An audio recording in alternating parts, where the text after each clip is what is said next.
For our first reading, we have some quotes from the May 2025 draft of the Move Safe Michiana Plan, the Regional Transportation Safety Action Plan. For brief context, the Michiana region is defined in this report as 4 counties in Indiana: St. Joseph, where we are located now in South Bend, Elkhart County, along with Marshall and Kosciuszko counties, the 2 more rural counties just to the south. Between 2019 and 2023, 377 people died and 5,012 people were seriously injured in the act of moving from one place to another on public roads in the Michiana region. We do not accept these life-altering crashes as status quo. Pedestrian, bicycle, buggy, and motorcycle crashes disproportionately result in severe injuries or fatalities. Pedestrian crashes account for 7% of all fatal and serious injury crashes together. But when looking at just fatal crashes, that percentage rises to 15%. Similarly, motorcycle crashes account for 10% of all fatal and serious crashes, but account for 18% of all fatal crashes. Crashes with just vehicles account for 81% of all fatal and serious injury crashes, but only account for 64% of fatal crashes. Failure to yield and speeding or aggressive driving were the 2 most prevalent contributing factors for fatal and serious injury crashes. Thank you, Megan. First, a quick disclaimer.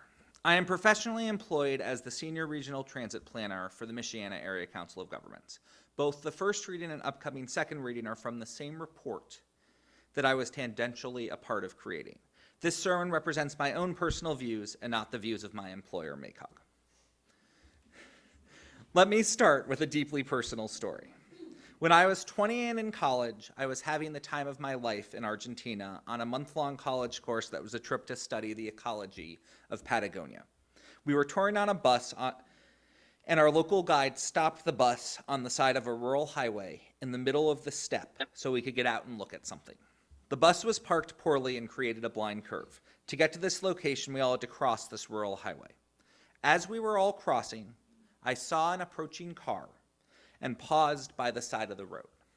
A classmate didn't, and as I screamed at her, standing in the middle of the road to watch out, this small Volkswagen curved off the road and into the adjacent steppe, feeling like it was attacking me. I still remember the VW engravement on the front grille of the car, approaching me like it was in slow motion. I then blacked out and found myself lying on the ground, my left arm in horrible pain. My classmates gathering around me in shock, telling me I had just flown 10 feet in the air, and my now broken arm had smashed part of the windshield. Luckily, I escaped getting hit by a car as a pedestrian relatively unharmed.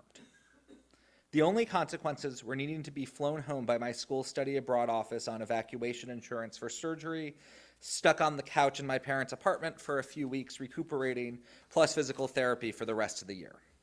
Long-term consequences are a very large scar on my left shoulder and a withdrawal passing grade on my college transcript with no way to continue in a course that was all fieldwork.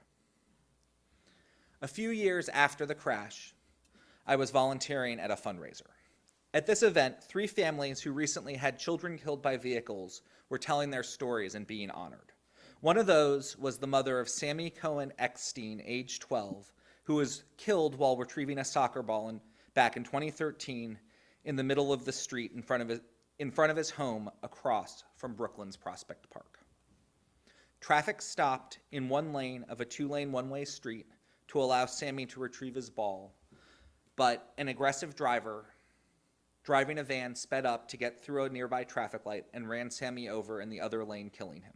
The only charges to the aggressive driver were a 6-month license suspension.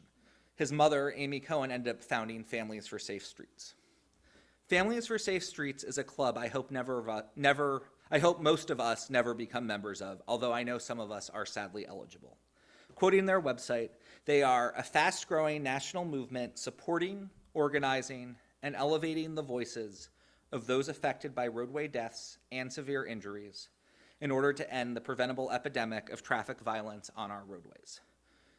This organization started in New York City more than a decade ago, and its primary goal is to allow the family members of victims to tell their stories about their loved ones and help provide grassroots advocacy for why traffic violence is fully preventable. Examples like Sammy make me darkly joke that the best way to get away with murder and not face real consequences is by killing a person with a motor vehicle. It's amazing how common and how acceptable it is in our society for drivers to run pedestrians and bicyclists over in accidents and get off scot-free, or with just a slap on the wrist.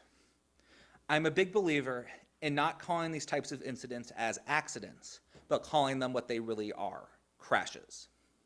Using the phrase crash is so much more descriptive. Using the word accident makes it seem like traffic violence isn't just preventable, but it's something we just accept as a fact of life. All vehicle deaths and serious injuries are preventable when we as ourselves and as a society prioritize the right thing, making our roadway system safest for everyone. With these couple of personal stories told, my story of being hit by a car in Argentina and Families for Safe Streets means it's time to relate these stories to our UU values. Just to refresh everyone, JETPIG is the acronym of our 6 values, with love at the center, that replaced our previous 7 principles. Surrounding love at the center is JETPIG, the acronym where J is for justice, I is for interdependence, E is for equity, T is for transformation, P is for pluralism, and G is for generosity. I want to start by relating my car crash story to the value that E is for equity. This means we work for a peaceful and fair world. We all get to have it. Luckily, the car that hit me was small enough that I was able to ride up the hood of the car and fly off the windshield. Larger cars, trucks, or SUVs have larger hoods that would have pushed me downward and underneath the car, potentially running me over. This is one reason Sammy was killed, since he was hit by a van while I survived.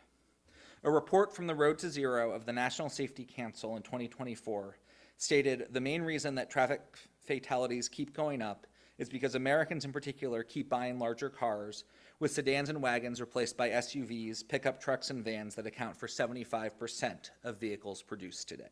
These new vehicles seem safer to the people driving them, but have led to some truly horrible and very unequitable statistics. 2022 was the deadliest year for pedestrians in the United States since 1981, and the deadliest for bicycles since reporting began. Basically, we in the United States have entered a deadly vicious cycle that is killing us because of selfish human decisions. As people who can afford to purchase larger and larger vehicles, giving them body armor to travel on public roads and streets, this leads to them having a potentially safer journey, while everyone else around them, those in smaller vehicles, and especially those traveling on foot or by bicycle or by buggy, suffers the consequences, with our streets becoming more dangerous to everyone. Driving is inherently unequitable. There are lots of people who would purchase a car in a heartbeat if they could afford one or could legally hold a driver's license, but have to suffer the consequences of a more likely death because they are unable to. This means we have to think about how our habits and vehicle purchases affect others and not just ourselves. Thinking and caring about others is a true UU value. The other reason I survived was the car that hit me was moving slowly. Sammy died because the vehicle was speeding up to make a traffic light before it turned red. This seems like a good example of interdependence. A short definition of interdependence is we are all connected. People, cultures, and our planet. We honor them by taking care of them. Statistics and simple physics clearly show that the slower we drive, if we crash into something, the more likely we are to survive and get away from the crash with fewer injuries.